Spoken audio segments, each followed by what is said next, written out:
he worked at it and developed into an outstanding punt returner for it. I mean, he not only intercepted passes and ran back for touchdowns. I mean, I remember a couple games where he just broke them open with his punt returns and got to a point where they would not kick to him. I personally couldn't wait till Saturday to see what kind of performance they were going to do on the field.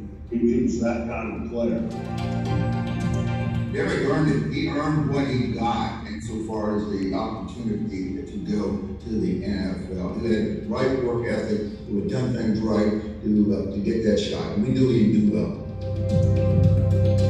I'd like to congratulate Derek Cox as the new member of the William Murray Athletic Hall of Fame. I'm very excited for you, Derek, and I am extremely, extremely proud of you as a young man. It's very well deserved. Very well. Derek Cox.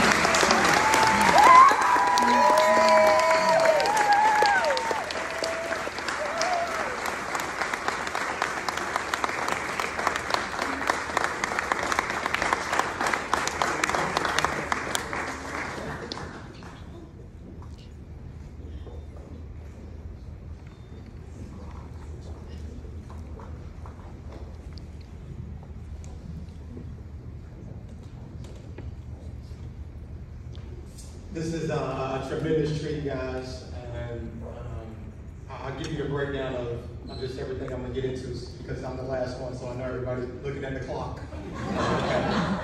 when can we get out of here? So I'll go through some thank yous and some congratulations, and I want to tell you all about my first 2 days back here at William & Mary, and then I'll get into my message for today. And so I want to first off thank God first. I want to thank God first for this opportunity. And, it says that you can do nothing apart from God. So first and foremost, I give God thanks. And then I want to give thanks to my parents. As Coach Laycock noted, he said, I come from a great family. And I always shout out my dad because my mom and dad, they had their first child. My dad was 19, my mom was 17. And I mentioned that, because of the fact that at that age and for just this skin color, sometimes you don't see that work out. You see that go the wrong way. You see people go separate ways. And my dad was 19 and he stepped up and he stayed with his family. And I'm the youngest of 5 siblings. So that just goes to show the commitment that my parents made, and my mom and dad, they've been married, what is it now, 53 years.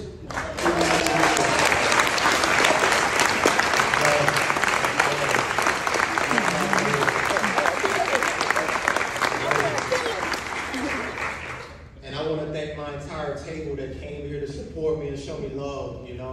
This is a special moment, and to have all you guys here supporting me and just being here for this honor. This is for you all as well, because you don't get to the Hall of Fame alone. So this award is yours as well, because I couldn't have done it without you guys. I want to note that my roommate for 5 years, we were roommates for 5 years at William & Mary. Elliot Mack, he's here, and he played with the Tribe, wide receiver. But he was somebody that was, please give it up for him.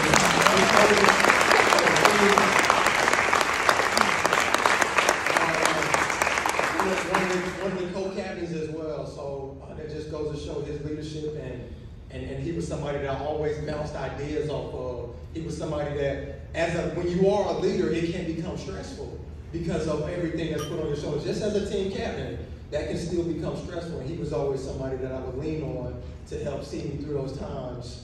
And he was in a room right next to me, and we were out there living on Long Hill Road, and I would just come to him and just be like, hey man, what's your thought on this? He was my guy.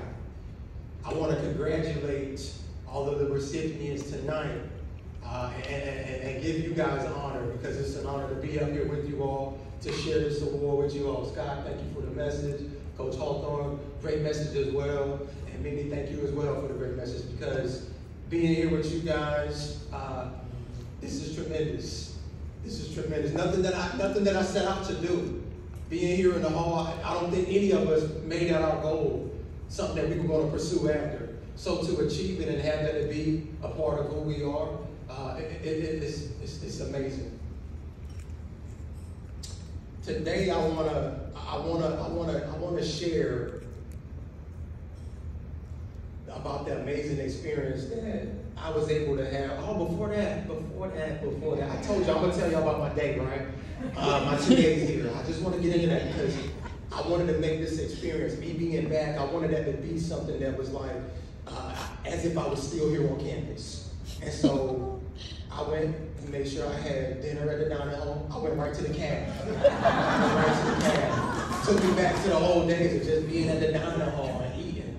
And I went over to the weight room, got a workout in down in the weight room. Had to get a hit. So it was real nice to just have that experience. I even went to swim library last night because I was like, you know what, this is just a surreal moment, and I wanted to feel as if I had never left. And that's exactly what it feels like. That's the amazing thing about William & Mary.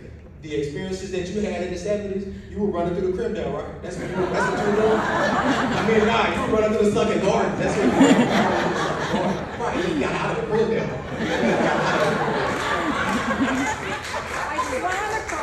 And then So, the experiences, it doesn't change here at William & Mary. We all get the taste of the same thing. So that's the amazing part about going to this university. And I was able to share that with the guys, the football team. I got to speak to them, and I was able to share that. So that was amazing just to be a part of a university, because you can't do that at every university. It's not done that way, where everybody can have the same experience. So I'm truly thankful for that. But today, I want to share what this William & Mary experience, full circle, has been for me. And as I reflect on it, seeing what I was able to take from it, what I was able to learn from it. And it's just a 4-letter word, but that 4-letter word is so powerful. And as I move on in life, I can see that when this word is not in the mix, it causes things to dismantle. It causes things to break down. And when I came to William & Mary on my recruiting visit, Mom and Dad, they came with me, they drove me up here. And I remember sitting down in Coach Laycock's office, and Coach didn't have a scholarship for me. Like I had all these other schools had already offered me a scholarship, but I sat down with Coach Laycock, and he didn't have a scholarship for me on my visit when I came. He didn't offer me as soon as I came here on my official visit. It wasn't until weeks later that they had one open up. And then they called me and said, we have a scholarship for you. Now, for some athletes, they get bitter off of that, because it was like, I have all these other schools, they know what I've done. They see the body of work, and they respect it, and they have a scholarship offer for me when I'm here right now. But that wasn't my mentality. For some reason, that wasn't my mentality at all. I wasn't bitter, I wasn't angry at all that they did not have a scholarship for me. And one of the key things that helped me get over that and actually make a decision to say I want to come to William & Mary, it actually happened on my recruiting visit. When I was on my recruiting visit, some of y'all don't know the name of the coach, obviously you know the name. There was a teammate that hosted me. His name is Jonathan Shaw. Terry Driscoll, you might remember that name. Coach Steve, you know him. Jonathan Shaw, this was my host when I came into town. And on my visit, it was unlike any other visit that I had gone to. You know, not because of some wild party or something like that. On my visit, it was different than any other place, because this was the only visit where there was a college-age young man that was willing to share his belief in God and how he looked at Jesus as his Lord and Savior. And for me, for a man to have that confidence and that boldness, it was special to me. I made a decision to come to William & Mary off of that, because that was the only place, and I said, man, you know, there's something there for me. So I made a decision to go there. While being at William & Mary and coming here, we suffered a few years, Coach, of bad play. 2005, 6, and 7, terrible play. And during the midst of that, I remember just saying, okay, now that I'm captain and I have this chance to lead the squad, there's got to be a change. And I came in with the desire to simply go to the NFL. That was a part of my desire, to play in the NFL. That was the big picture, the end goal for me. But in the midst of that, those terrible seasons, I said it's not going to be a reality. I probably won't get to do that. And even here at William & Mary, the talk is about academics.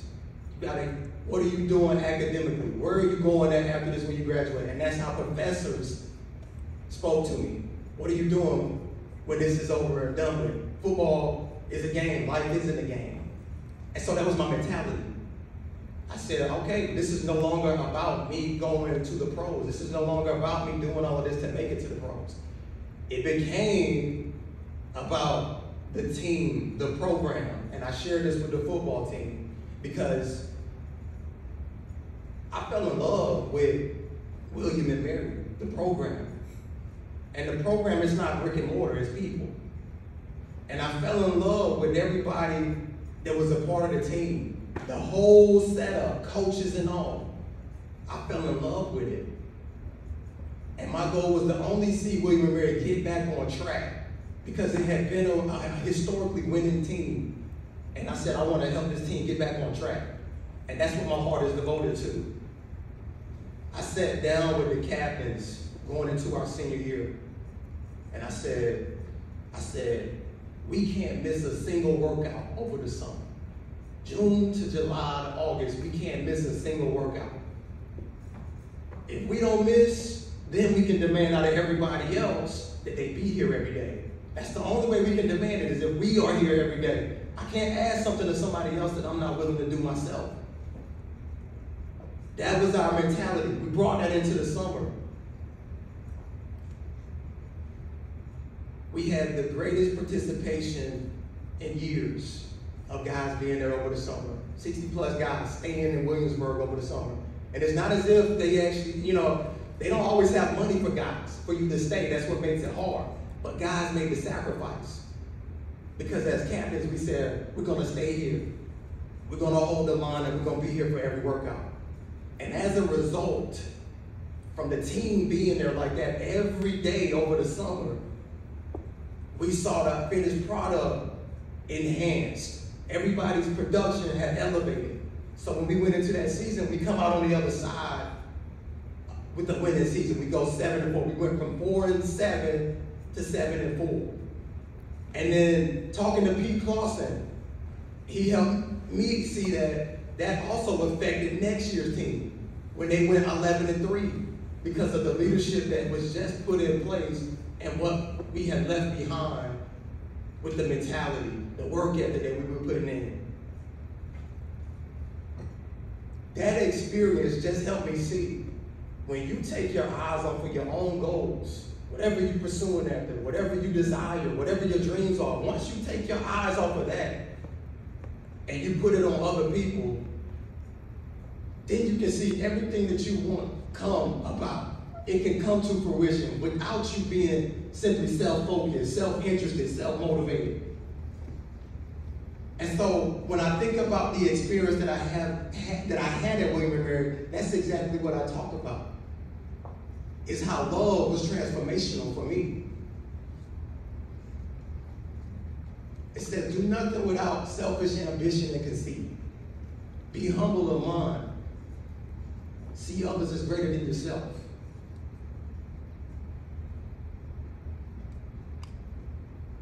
It says, love is patient, it's kind.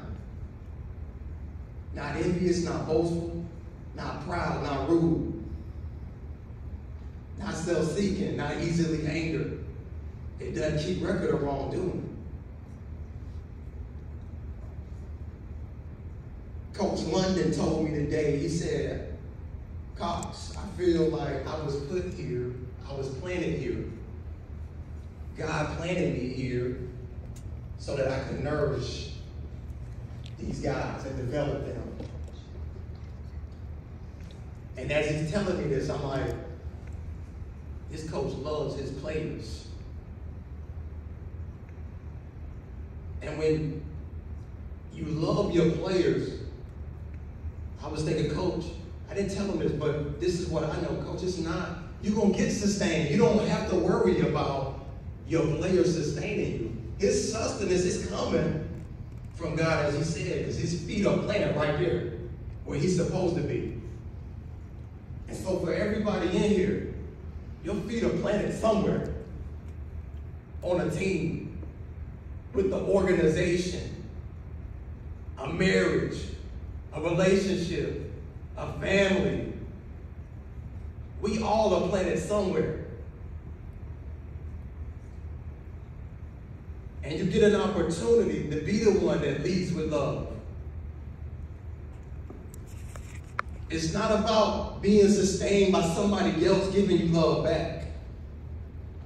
Because if that's what it's based off of, was it ever love in the first place? It's not self-seeking. It has no selfish ambition. I'm thankful for that experience that I got to have at William & Mary, where it was not about me. It was about every man in the locker room, seeing them succeed.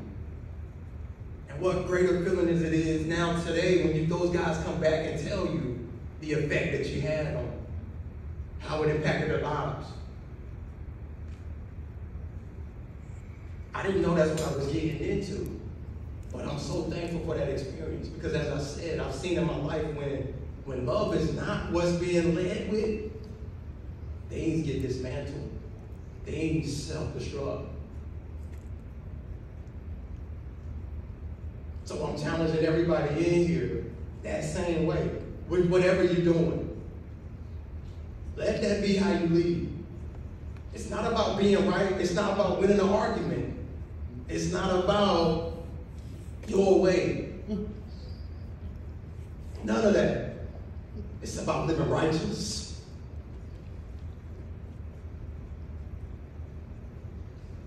And committing to that. I stand here today just because of love. When everybody in here loves, we win. And I love William & Mary. Thank you.